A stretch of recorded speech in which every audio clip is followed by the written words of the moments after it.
আমাদের আজকে প্রথম যে প্রশ্নটা, এখানে আমাদের এফ অফ ওয়াই সমান হচ্ছে কত আছে, 1 plus Y square plus Y cube divided হচ্ছে ওয়াই স্কোয়ার।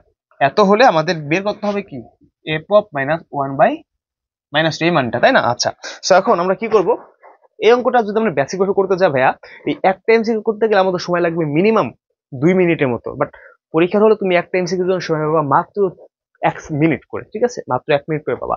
কিন্তু আমরা যদি চোখের পলকে এটা করতে পারি সমাধানটা, তাহলে এই 1 মিনিটের জায়গায় 10 সেকেন্ডে করতে পারি, তাহলে 50 সেকেন্ড আমরা আর একটা জটিল এমসিকিউতে প্রয়োগ করব, কারণ এমসিকিউ কঠিন হবে সহজ হবে, তাই না? সো এই প্রশ্নটা আমরা কিভাবে শর্টকাটের মধ্যে সমাধান করব, চলো দেখে নিই। তোমাদের যার যা ক্যালকুলেটর আছে, সো আমি সবারই এই ক্যালকুলেটর বেশি থাকে, এপেক্স 100 MX, তো এটা দ্বারা আমরা দেখি তোমাদের যা ক্যালকুলেটর হবে। সো আমরা এটার মাধ্যমে আগে এই মানটাও উঠাবো, এই মানটা আমরা ক্যালকুলেটর উঠাবো। কিভাবে উঠাবো চলো আমরা তোমাদের সরাসরি দেখাই।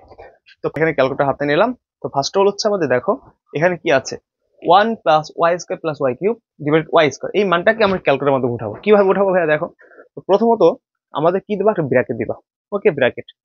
তো ব্র্যাকেট দেওয়ার পরে আমরা কি করব, 1 দিব, 1 প্লাস, ওকে 1 প্লাস, এরপর কি আছে দেখো আমাদের ওয়াই স্কোয়ার। তো ওয়াই স্কোয়ার কিভাবে আনবা, আলফা চাপ দিবা, এরপর হচ্ছে এই যে এখানে চাপ দিবা, এটাই। ওকে, দেখো ওয়াই চলে আসছে। এরপর ওয়াই পর কি স্কোয়ার আছে, স্কোয়ার এখানে চাপ দিবা, এই যে এটা স্কোয়ার।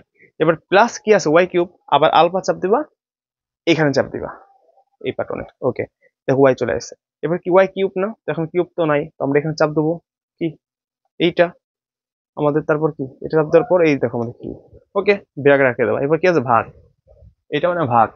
ওকে, ভাগ কি আমাদের দেখো, ভাগ চিহ্ন দিলাম, এই ভাগ, আমি আবার দেখাই ভাগ।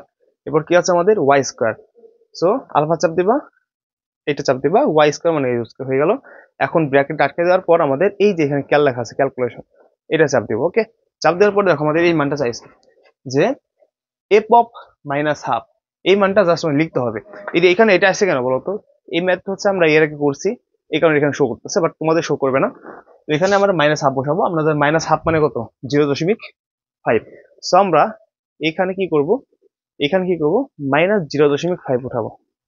ওকে, তারপর এখান থেকে জাস্ট সমানে চাপ দেবো, দেখবো আমাদের 4.5 চলে আসছে। সো আমাদের 4.5 মানে কি, এখানে আমাদের 4.5 আসলো, আর এটা মানে তো আমাদের 9/2, তাই না? 9/2 কে যদি ভাগ করে আমাদের 4.5 তো আসবে। তোমাদের দেখো স্ক্রিনে দেওয়া আমাদের এই প্রশ্নটা কিন্তু আছে, এটা হচ্ছে আমাদের এই অঙ্কগুলোর অ্যান্সার। তাহলে আমরা এটা জাস্ট বুঝলাম, বোঝার জন্য কিন্তু আমাদের এখানে একটু সময় বেশি লাগছে। পরীক্ষায় একটা এমসিকিউর জন্য তুমি সময় পাবে 1 মিনিট করে, আর 30টা একটু 1 মিনিট করে পাবা। 1 মিনিটের এই অঙ্কগুলো তোমার 10 সেকেন্ড কি 12 সেকেন্ড লাগবে সমাধান করার জন্য। জাস্ট বোঝার সুবিধাতে এখন আর একটা করবো, তুমি জাস্ট দেখবে ম্যাজিকটা কি ভাইয়া। ওকে, নেক্সট এখন আমরা এক্স উঠাবো। এক্স উঠানোর পর আমরা জাস্ট -1টা চাপ দেবো। কিভাবে চলো আবার, এখানে এক্স ওয়াই কোথায় দেখো তো, এই যে এখানে ছিল ওয়াই ছিল, তাই না? এটা ওয়াই ছিল, আর এক্সটা হচ্ছে আমাদের এই যে এটা, একই কথা একইভাবে আলফা চাপ দিবা, আর এই যে ব্র্যাকেট উপর চাপ দিবা, এক্স চলে এসে দেখো আলফা ব্র্যাকেট। ওকে, ডান। তো প্রথমে কি আমরা ব্র্যাকেট দিব, এখানে ব্র্যাকেট দিতে হবে না কারণ যেহেতু আমাদের কোনো ভাগ ঠাক নাই। সো আমরা কি করব, আমরা তো প্রথমত x⁴ লিখবো। তো এই যে এক্স লিখলাম, এবার পাওয়ার 4, এই যে পাওয়ার দিলাম 4 দিলাম, প্লাস মাইনাস আছে তাই না, মাইনাস কি আছে 7 আবার কি আছে x³ এই যে আমরা x³ দিলাম। এরপর কি আছে বলো তো, এরপর কি -5। ওকে, এবার ক্যালকুলেশন চাপ দিবা, এরপর কত, এখানে -1 আছে, তো এফ অফ -1, তো তোমার এখানে -1 শো করবে, হ্যাঁ এখানে তোমার -1 শো করবে। তো আমরা তাও -1 দিব, এরপর সমান চাপ দিব, এবার 3 চলে আসে। সো তোমাদের এটা হবে অ্যান্সার 3। দেখো তোমাদের এখানে কিন্তু 3 লেখা আছে, অবশ্যই কিন্তু 3 অ্যান্সার লেখা আছে। সো আশা করি তোমরা বুঝতে পারছো, তাহলে এটার অ্যান্সার হবে 3।